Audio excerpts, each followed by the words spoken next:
Morning students last lecture दरमियान આપણે સપુષ્પ વનસ્પતિમાં લિંગી પ્રજનન વર્ગ કરી ચૂક્યા છીએ। હવે આપણે જોઈશું માનવમાં પ્રજનન વિશે। રિપ્રોડક્શન ઇન હ્યુમન પ્રજનનની સામાન્ય માહિતી એના પ્રકારો એ વિશે તમે ધોરણ 11 માં ની અંદર શીખી ચૂક્યા છો। मानव એટલે ઉચ્ચ કક્ષાનો સસ્તન પ્રાણી, સૌથી વધુ બુદ્ધિ ક્ષમતા ધરાવતું, જટિલ શરીર રચના ધરાવતું। તો માનવની અંદર જે પ્રજનન થાય એ પ્રજનન કમ્પલસરી લિંગી પ્રજનન છે। અને લિંગી પ્રજનનની આપણે વ્યાખ્યા જાણીએ છીએ કે નર જન્મ્યું અને માદા જન્મ્યું એકબીજા સાથે જોડાય, गर्भ निर्माण थाय અને गर्भ विकास થતા આમાંથી મૂળ સજીવ જેવો નવો સજીવ તૈયાર થાય તો લિંગી પ્રજનન કહેવાય। માનવ માટે લિંગી પ્રજનન શરૂઆત જો વિચારીએ તો લિંગી પ્રજનનની શરૂઆત અત્યારે 12 થી 13 વર્ષની ઉંમરે मादा એટલે કે સ્ત્રી પરિપક્વ બનતી હોય છે। પુખ્ત અને જે પ્રમાણે સરેરાશ 13 થી 14 વર્ષની ઉંમરે નર પરિપક્વ બને। પરિપક્વ બને એટલે 100% પરિપક્વ બને એમ ન માનતા, એટલે હું કૌંસમાં નોંધું છું કે પરિપક્વ બનવાની શરૂઆત, અને ત્યાંથી एवरेज 20 वर्षની 18 થી 20 વર્ષની ઉંમર સુધીમાં એ પૂર્ણપણે પ્રજનન કરવા લાયક બની શકતા હોય છે। કઈ રીતે બનતા હશે તો ત્યાં આપણે વિચારીએ તો માનવની અંદર બે જાત છે, નર અને માદા, જ્યારે આપણે સ્ત્રી અને પુરુષ કહીએ છીએ। नर माटेनो यूनिवर्सल कोड ધોરણ 11 થી જાણો છો, અને માદા માટેનો યુનિવર્સલ કોડ। નર જન્મથી લઈને જન્મે છે જનન પિંડો તરીકે ટેસ્ટિસ શુક્રપિંડ, અને માદા જન્મથી લઈને જન્મે છે ઓવરીઝ એટલે કે અંડપિંડ। આ બંને વસ્તુ ये मुख्य जननांगो છે। जननपिंडो હોય છે જન્મથી, પણ આ ઉંમર સુધી એ નિષ્ક્રિય હોય છે, અને આ ઉંમરથી હમણાં કીધું એ પ્રમાણે 18 થી 20 વર્ષ સુધીમાં એ પોતાનું કાર્ય કરે છે। શું ને કેવી રીતે એના ઉપર આપણે નજર ફેરવીએ તો અંતઃસ્ત્રાવી તંત્રમાં તમે જાણો છો પિટ્યુટરી ગ્રંથિ, અને આ પિટ્યુટરી ગ્રંથિ માંથી કોમન જો આપણે વિચારીએ તો નીકળે છે GTH નામનો અંતઃસ્ત્રાવ, જેને કહેવાય ગોનેડોટ્રોફિક હોર્મોન। અને આ GTH ની અસર તળે ત્યાં બે સભ્યો છે એના, જેમાંના એકને આપણે જાણીએ છીએ FSH અને બીજાને LH, ફોલિકલ્સ સ્ટિમ્યુલેટિંગ હોર્મોન અને લ્યુટેઇનાઇઝિંગ હોર્મોન। તો આ જે GTH છે એની ઇફેક્ટ આ ઉંમરે બંને પ્રાણીઓના પિંડો ઉપર થાય। એટલે અર્થ એવો થયો કે આ અંતઃસ્ત્રાવની અસર કરે શુક્રપિંડ ધીરે ધીરે સક્રિય બનવા લાગે, અને જે પ્રમાણે અંડપિંડ પણ ધીરે ધીરે सक्रिय बनवा लागे। શુક્રપિંડનું સક્રિય બનવું એટલે શું આપણે આગળ ઉપર ડિટેલ જોઈશું। અત્યારે જરૂરિયાત જેટલું જો વિચારીએ તો શુક્રપિંડ સક્રિય બને એટલે એમાંથી નીકળે નર જાતીય અંતઃસ્ત્રાવ। નર જાતીય અંતઃસ્ત્રાવ નીકળે, જે તમે જાણો છો એનું નામ છે ટેસ્ટોસ્ટેરોન। ટેસ્ટોસ્ટેરોન જો જૂના મીડિયામાં જોશો તો ટેસ્ટોસ્ટેરોનની સાથે એન્ડોસ્ટેરોન સ્ટેરોઇડ પણ આપેલું છે. સ્ટેરોઇડ પ્રકારનું અંતઃસ્ત્રાવ છે. જ્યારે માદાનું અંડપિંડ સક્રિય બનવા એનો મતલબ માદાની અંદર માદા જાતીય અંતઃસ્ત્રાવ ઉત્પન્ન થવાની શરૂઆત થાય. એ માદા જાતીય અંતઃસ્ત્રાવ બે છે મેઇન, જેમાંનો એકને આપણે કહીએ છીએ ઇસ્ટ્રોજન અને બીજાને કહેવામાં આવે છે પ્રોજેસ્ટેરોન. આ પણ સ્ટીરોઇડ પ્રકારના અંતઃસ્ત્રાવ છે. અને આ અંતઃસ્ત્રાવ ડેવલપ થાય, એક્ટિવ બને એટલે આ ઘટકો વિકાસ પામે કહેવાય. અંતઃસ્ત્રાવ ઉત્પન્ન થવાની સાથે સાથે શુક્રપિંડની અંદર ક્રિયા ચાલુ થાય, શુક્રકોષ જનન, સ્પર્મેટોજેનેસિસ. જ્યારે માદાની અંદર ક્રિયા ચાલુ થાય, અંડકોષ જનન, ઓજેનેસિસ. અને શુક્રકોષ જનનને અંતે બનાવવામાં આવે શુક્રકોષ, જે નર માટે નરજન્યુ તરીકે આપણે ઓળખીશું, નરજનન કોષ તરીકે પણ ઓળખીશું. અંડકોષ જનનની ક્રિયાને અંતે નિર્માણ પામે અંડકોષ, જેને માદા જનન તરીકે ઓળખીશું, માદા જનન કોષ તરીકે ઓળખીશું. અને હવે આપણે લિંગી પ્રજનન તરફ નજર કરીએ તો આ જનન કોષો બની જાય, એ પછી એનું જોડાણ થાય અને ગર્ભ નિર્માણ થઈને આગળની પ્રક્રિયા ચાલતી રહેશે. તો આપણે આખી ઇફેક્ટ તપાસીએ. બાળક છે, બાળક મેચ્યોર થાય ત્યારે પિટ્યુટરી ગ્રંથિના જીટીએચ ના બે સભ્યોની અસર અનુક્રમે નરના શુક્રપિંડ અને અંડપિંડ ઉપર બને. બંને સક્રિય બનવા એટલે અનુક્રમે નર જાતીય માદા જાતીય અંતઃસ્ત્રાવો નીકળવા, શુક્રકોષ જનન અને અંડકોષ જનનની ક્રિયા થવી, જેને પરિણામે શુક્રકોષો અને અંડકોષો બને. અને આ બનતા થાય ત્યાંથી વ્યક્તિ પ્રજનનક્ષમ બન્યો છે એમ કહી શકાય. જે બંને અંતઃસ્ત્રાવ આપણે જોયા, નર જાતીય અંતઃસ્ત્રાવ અને માદા જાતીય અંતઃસ્ત્રાવ, એની અસર પર નર અને માદાની અંદર લિંગભેદનું સર્જન થતું હોય છે. શબ્દ વાપરું છું, ધ્યાન રાખજો, શબ્દ વાપરેલું છું લિંગભેદ, સેક્સ્યુઅલ ડિફરન્સ. લિંગભેદ એટલે નર અને માદાનું બાહ્ય લક્ષણોની દ્રષ્ટિએ અલગ પડવું, અને સાથે સાથે આંતરિક લક્ષણો પણ એના બદલાતા જતા હોય છે. તો નરજાતીય અંતઃસ્ત્રાવ નરના લિંગભેદ માટે જવાબદાર બને અને માદા જાતીય અંતઃસ્ત્રાવ માદાના લિંગભેદ માટે જવાબદાર બને. તો કયા કયા મુખ્ય કેરેક્ટર્સ છે કે જેથી નર અને માદા અલગ ઓળખાય છે? એના માટે આપણે એક સામાન્ય ઉદાહરણ જોઈએ કે નાના બાળકો હોય, 3-3, 4-4 વર્ષના ચાલતા થયા હોય એવા, એક બાબો લઈએ, એક બેબી લઈએ અને બંનેને એક સરખા કપડાં પહેરાવી, એક સરખી વાળની સ્ટાઇલ કરી આપણા વચમાં મૂકી દઈએ અને પછી બધાને કહીએ આપણે કે ભાઈ ઓળખી કાઢો ચાલો કે આમાં કયો નર છે અને કયો માદા છે. તો એ જે ઓળખી કાઢવાની વિષય વસ્તુ છે એ કપડાં પહેર્યા છે ત્યાં સુધી આપણે નથી સમજી શકવાના, પણ એ જ નર અને માદા જ્યારે 20-20 વર્ષના થાય અને પછી એક સરખી સ્ટાઇલમાં કપડાં પરિધાન કરાયા હોય કે વાળ રાખ્યા હોય અને પછી આપણે પ્રશ્ન પૂછવામાં આવે કે ભાઈ ઓળખો નર કોણ માદા કોણ, તો સરળતાથી આપણે ઓળખી શકીશું. કારણ એ હોય કે એ દરમિયાન એમનામાં લિંગભેદનો વિકાસ થઈ ચૂક્યો છે. તો હવે આપણે નર અને માદાના લિંગભેદ વિશે ચર્ચા કરીએ છીએ. બાહ્ય લક્ષણો વિશે પ્રથમ વિચારીએ.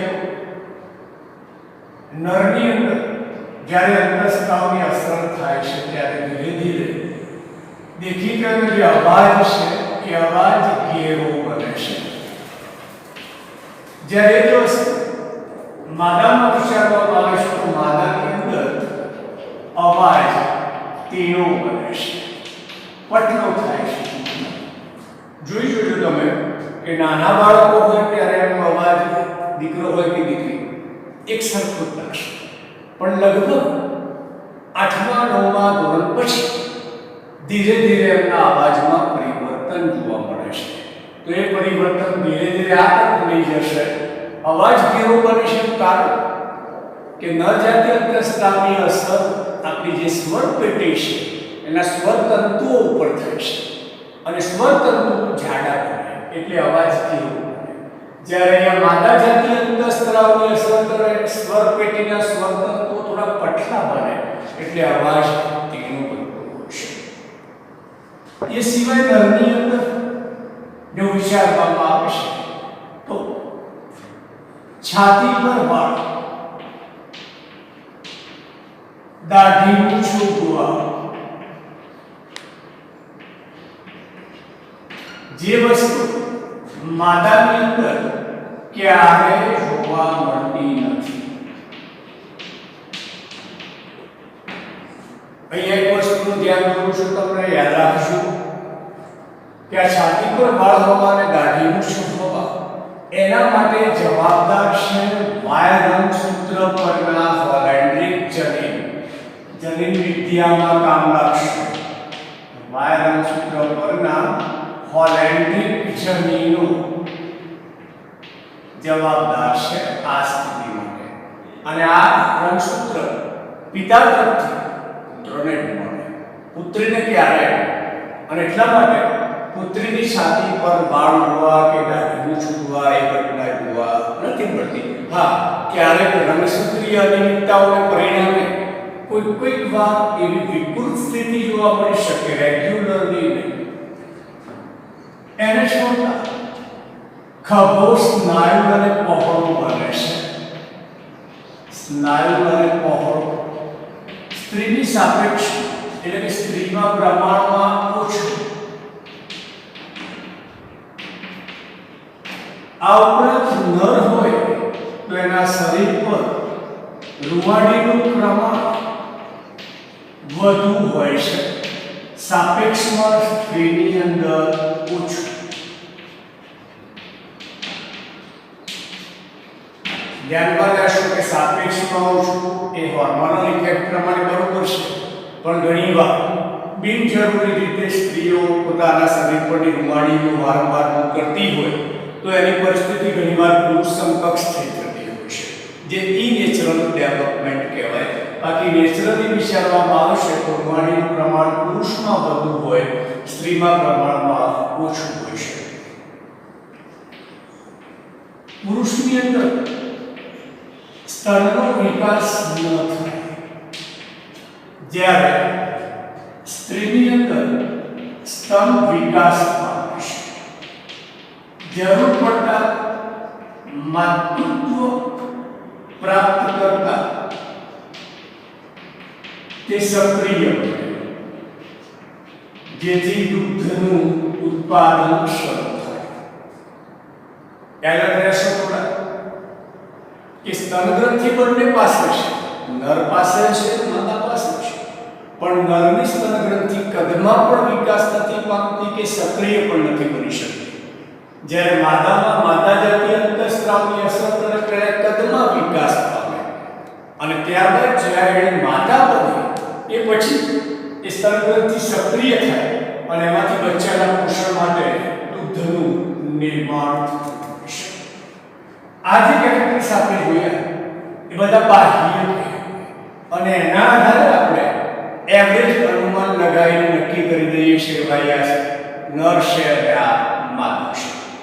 આ ઉપરાંત અંતઃસ્ત્રાવની અસર કરે આંતરિક ફેરફાર જેવા કે પુરુષમાં વિચારી લઈએ તો વૃષણકોથળી, શિશ્ન, ઉપરાંત સહાયક પ્રજનન ગ્રંથિઓ એમનો વિકાસ. એ જે પ્રમાણે સ્ત્રીમાં ઇન્ટરનલી જો વિચારવામાં આવે તો યોનિ, ગર્ભાશય, યોનિ માર્ગ, અંડવાહિની આવા સભ્યો અથવા ઘટકોનો વિકાસ. આમાંથી યોનિ એ શરીરની બહાર તરફ ખુલતી રચના છે, એ સિવાય ગર્ભાશય, યોનિમાર્ગ અને અંડવાહિની એ અંદર તરફના ભાગો કહી શકાય. તો આ વેરિએશન જે છે એ જાતીય અંતઃસ્ત્રાવની અસર તળે ડેવલપ થતું હોય છે. તફાવતની દ્રષ્ટિએ પણ મૂકી શકાય, એમસીક્યુની દ્રષ્ટિએ પણ મૂકી શકાય છે. હવે આપણે નર અને માદાના પ્રજનન અંગો વિશે માહિતી મેળવીશું. તેમાંથી પ્રથમ નર માટે વિચારીએ. નર પ્રજનન તંત્ર.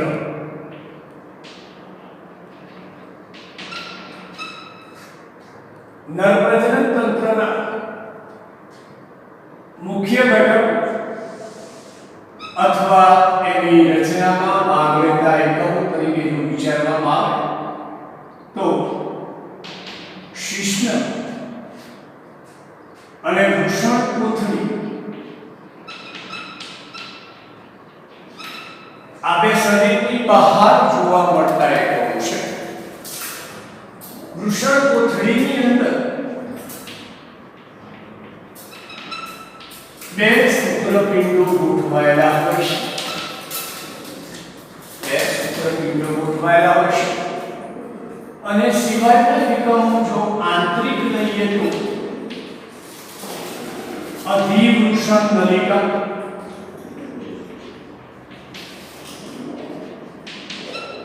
શુક્રવાહિની, મૂત્રજનનવાહિની, સહાયક પ્રજનન ગ્રંથિઓ. આટલા ઘટકો યુનિટાઇઝ અને નર પ્રજનન તંત્રનું નિર્માણ કરે છે. નોર્મલી જ્યારે આપણે નાના બાળકને નગ્ન અવસ્થામાં જોઈએ તો એના શરીરની બહારની બાજુએ આપણને આ ટાઈપની રચના જોવા મળે. તો અહીંયા દેખીતી રીતે બે જ ઘટકો આપણને જોવા મળી રહ્યા છે, જેમાંની આ રચનાને આપણે શિશ્ન કહીશું, અંગ્રેજીમાં પેનિસ કહેવામાં આવે, જ્યારે આ રચનાને વૃષણકોથળી કહીશું, સ્ક્રોટમ તરીકે ઓળખવામાં આવશે. આ બંને રચનાઓની પણ આંતરિક રચનાઓ આપણે જાણવાની છે. આ બધામાંથી સૌથી મહત્વની રચના એ છે શુક્રપિંડ. એટલે શુક્રપિંડને મુખ્ય જનન અંગ કહેવાય અને સિવાયના જે એકમો આપણે ભણીશું એ બધા એમાં સહાય કરનારા છે. હવે શુક્રપિંડ માટે આપણે જાણીએ છીએ, ધ્યાન રાખશું કે જ્યારે બાળક જન્મ લેશે ત્યારે સમજવાની દ્રષ્ટિએ મારી સાથે જોડાજો તો મજા આવશે. બાળક જન્મ લેશે ત્યારે આ જે વૃષણકોથળી છે, શિશ્ન છે, એમાં શિશ્ન શરીરના ભાગ સાથે ત્યાં જોડાયેલું છે. ત્યાં અંદરની તરફ જન્મ દરમિયાન એક પડદો હોય છે, જેને ઇગ્વિનલ પટલ કહેવામાં આવે. ઇગ્વિનલ પટલ.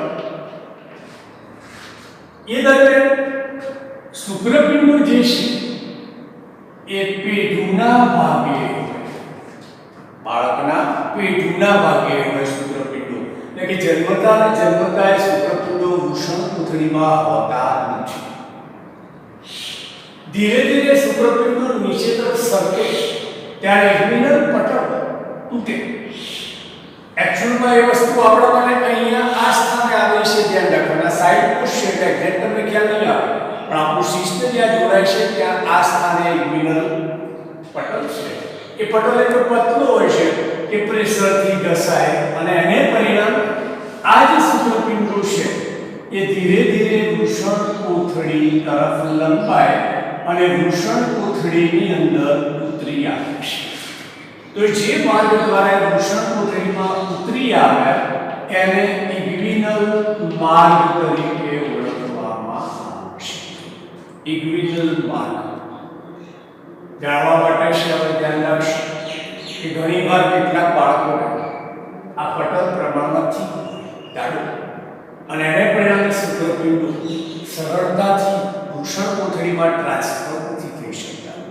એવા સંજોગોમાં માઇનોર મેડિકલ ટ્રીટમેન્ટ પણ લેવી પડે છે.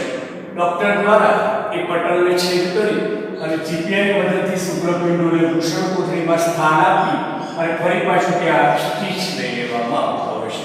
નોર્મલ પ્રક્રિયા છે, ખૂબ જટિલ નહીં, પણ એ લાવવા જરૂર છે. ચલો હવે પેલું પૂછ્યા કે કેમ સાહેબ આ શુક્રપિંડો ત્યાં રહ્યા હોત તો કેમ બહાર લાવવા પડ્યા? ત્યાં પણ એક લોજિક છે કે આપણી જે શુક્રકોષ જનનની ક્રિયા છે એના માટે 37 ઓફ ટેમ્પરેચર જોઈએ અને શરીરની અંદર 37 ટેમ્પરેચર કમ્પ્લીટ જળવાઈ રહે છે. તો એ ટેમ્પરેચરનું નિયંત્રણ કરવા વૃષણકોથળીમાં શુક્રપિંડો ઉતરી આવતા હોય છે. લગભગ 1 થી 2 અંશ સેલ્સિયસ જેટલું વેરિએશન થઈ જાય અને પરિણામે સસ્તન પ્રાણીઓમાં હાથી એક એવું પ્રાણી છે કે જેના શુક્રપિંડો કાયમી પેટના ભાગે જ રહે છે.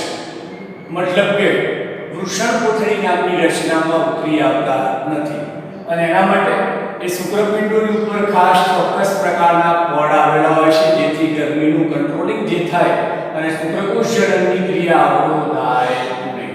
તો આ રીતે ઇગ્વિનલ પટલ અને ઇગ્વિનલ માર્ગ ખૂબ જરૂરી છે. ઓકે, હવે બીજી વસ્તુ સમજો કે આ શુક્રપિંડો અંદર જ્યારે બનેલા હોય ને લટકીને બહાર આવી રહ્યા છે એ દરમિયાન આ છે માત્ર શુક્રપિંડ. તો શુક્રપિંડની સાથે આવા સભ્યો એટલે કે રચનાઓ વળગેલી જોવા મળે. ચાલો આપણે કલર પ્રમાણે જુદી જુદા નામથી ઓળખીએ. તો માનો કે સફેદ છે ચેતાક્ષ, એની જગ્યાએ લાલ છે ઉન્નીસ એવું માની લઈએ અને આ બ્લુ છે અને શિરાશ એવું માની લઈએ. તો આખી એક નળી જેવી રચનામાં એકમ ગોઠવાયેલો હોય છે અને એને કહેવામાં આવે છે શુક્રપિંડ રજ્જુ. એ રચનાને શુક્રપિંડ રજ્જુ એટલે શરૂઆતમાં શુક્રપિંડ રજ્જુ સહિતનું શુક્રપિંડ પેટના ભાગે હોય છે અને આ ભાગેથી શુક્રપિંડ રજ્જુ લંબાતા ધીરે ધીરે એ ભાગ વૃષણકોથળીની અંદર ઉતરી આવે છે. શુક્રપિંડની આંતરિક રચના વિશે હવે જોઈએ તો શુક્રપિંડનો જો આડો છેદ લેવામાં આવે તો શુક્રપિંડના આડા છેદમાં સૌથી બહારની બાજુ પ્રમાણમાં જાડું એવું આવરણ આવેલું હોય છે જેને ટ્યુનિકા આલ્બુઝિનિયા કહે છે. ટ્યુનિકા આલ્બુઝિનિયા રક્ષણાત્મક આવરણ છે. બુકની અંદર એક જ પાર્ટ ડ્રો કરીને આપ્યું છે સમજવા. હું આખા શુક્રપિંડની અહીંયા વાત કરું છું સેક્શનની. હવે આ તરફ અવલોકન કરવામાં આવે છે તો અંદરની બાજુએ આવી ગોળાકાર અસંખ્ય માત્રામાં કપાયેલી નળીઓ હોય છે અને નળીઓને કહેવામાં આવે છે શુક્રોત્પાદક નલિકાઓ. શુક્રોત્પાદક નલિકાઓ મોટા પ્રમાણમાં હોય છે, અતિ સૂક્ષ્મ નળીઓ છે. આવા નલિકાઓની આજુબાજુના એરિયામાં ક્યાંક ક્યાંક કપાયેલી રુધિરવાહિની, કપાયેલી ચેતાઓ જોવા મળી શકે છે. કપાયેલ ચેતાઓ અને રુધિરવાહિની.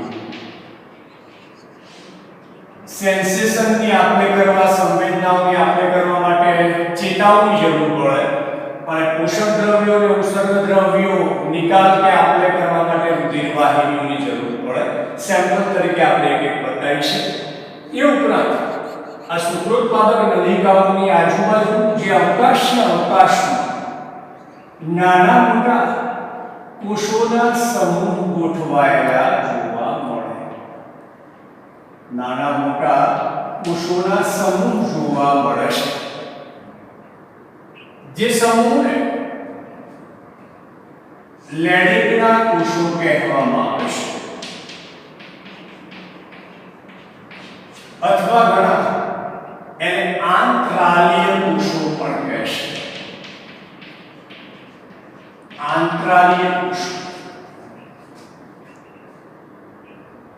સુક્રોત્પાદક નલિકાની અંદર જઈએ પહેલા આ બાકીનું છે અવકાશ એ અવકાશ કનેક્ટિવ ટિશ્યુ દ્વારા વળી બેઠા છો સંયોજક પેશી એના દ્વારા બધું જ મટીરીયલ ત્યાં કનેક્ટેડ હોય સંયોજક પેશી જે તંતુગણક પ્રકારની છે નલિકાઓની અંદર જો અવલોકન કરવામાં આવે છે તો એની અંદર આવા પ્રકારના કોષોથી દિવાલ રચાય છે હવે આ કોષો ડ્રો થતા તમને કંઈક યાદ આવવું જોઈએ પેશીઓ બની ચૂક્યા છે તો એમાંની આ પેશી ગણાકાર પેશી છે અને પેશીને જનન અધિચ્છદ કહેવાય જનન અધિચ્છદ દરેકની અંદર આવું હોય હું એકમાં દઉં છું સેમ્પલ તરીકે તો કેટલાકની અંદર તમે જો જોશો તો એવું જનન અધિચ્છદ તો છે જ પણ એ ઉપરાંત અંદરની બાજુએ આવા એકમો સ્ટ્રેચ થયેલા જોવા મળે સિમ્બોલિક તો આવા જે એકમો છે એને નામ અપાય છે વિકાસ પામતા શુક્રકોષ સમૂહ જે જુદા જુદા પ્રકારનું સ્ટેજ ધરાવતા હોય એક શુક્રોત્પાદક નલિકાની અંદર જો અવલોકન કરવામાં આવે તો 6 થી 7 સ્ટેજ જુદા જુદા અંદર ગોઠવાયેલા જોવા મળે અને તમામ સ્ટેજ આપણે શુક્રકોષ જનનની ક્રિયામાં ભણવાના છે એને પરિણામે હાલ કોણ શબ્દ વાપરેલું છું કે આ અંદરની બાજુ જે છે વિકાસ પામતા શુક્રકોષ સમૂહ કહેવાય આખી જે રચના છે એને શુક્રપિંડની અંતસ્થ રચના કહી શકાય અને એના માટે આપણે ટ્રાન્સફર સેક્શન લેવું પડે આ છે પ્રશ્ન તો સાહેબ અહીંયા મહત્વનું શું છે તો આખી રચનામાં અતિ મહત્વના ઘટકો બે છે શુક્રોત્પાદક નલિકા અને લેડિંગ કોષ કારણ કે શુક્રોત્પાદક નલિકાની અંદર આવેલું છે જનન અધિચ્છદ અને એ અધિચ્છદના કોષોમાંથી શુક્રકોષ જનન નામની ક્રિયાથી શુક્રકોષો બને ફરી રિમાઇન્ડ કરું છું શુક્રોત્પાદક નલિકાઓ બનેલી છે જનન અધિચ્છદના કોષોમાંથી શુક્રકોષ જનન નામની ક્રિયા દ્વારા શુક્રકોષો બને એટલે એ રીતે મહત્વની જ્યારે બીજું મહત્વનું એકમ છે લેડિંગ કોષ લેડિંગના જે કોષો છે એમાંથી નર જાતીય અંતઃસ્ત્રાવો ઉત્પન્ન થાય છે જે તમે ભણી ગયા ટેસ્ટો